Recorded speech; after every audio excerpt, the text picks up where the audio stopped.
എമ്പുരാൻ സിനിമയെ സംഘപരിവാർ പേടിക്കുവാനുള്ള കാരണം എന്താണ്? എമ്പുരാൻ സിനിമയെ സംഘപരിവാർ ഭയക്കുവാനുള്ള യഥാർത്ഥ കാരണം ഒരു പേരാണ്.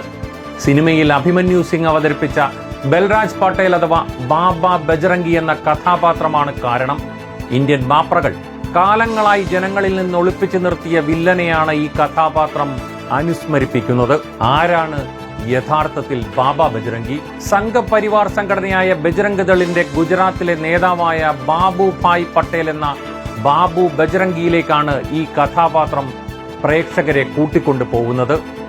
ഗുജറാത്ത് കലാപത്തിലെ ഏറ്റവും രക്തരൂക്ഷിതമായ കൂട്ടക്കൊലയായിരുന്നു നരോദ് പാട്ടിയ കൂട്ടക്കൊല. 36 സ്ത്രീകൾ, 35 കുട്ടികൾ, 26 പുരുഷന്മാർ എന്നിങ്ങനെയായിരുന്നു അന്നവിടെ കൊല്ലപ്പെട്ടവരുടെ കണക്കുകൾ. ഈ കൂട്ടക്കുരുതിക്ക് അന്ന് അവിടെ നേതൃത്വം വഹിച്ചയാളാണ് ബാബുഭായ് പട്ടേൽ. ബാബു ബജ്റംഗി എന്ന വിളിപ്പേരിലാണ് ഇയാൾ നാട്ടിൽ അറിയപ്പെട്ടത്. ഈ സാമ്യമാണ് വിരോധത്തിന്റെ മൂല കാരണം. എന്താണ് ഇയാളുടെ ചെയ്തികൾ?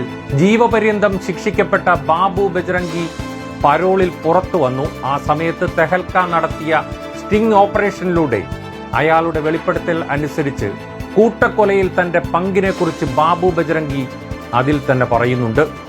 എന്തായിരുന്നു ആ വെളിപ്പെടുത്തൽ? അന്ന് അയാൾ പറഞ്ഞത്, അവർ ആളുകളെ തുരത്തി ഒരു കുഴിയിലാക്കി.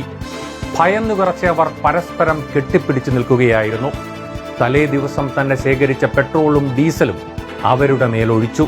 പിന്നെ ടയറുകൾ കത്തിച്ച് അവർക്ക് മേലിട്ടു.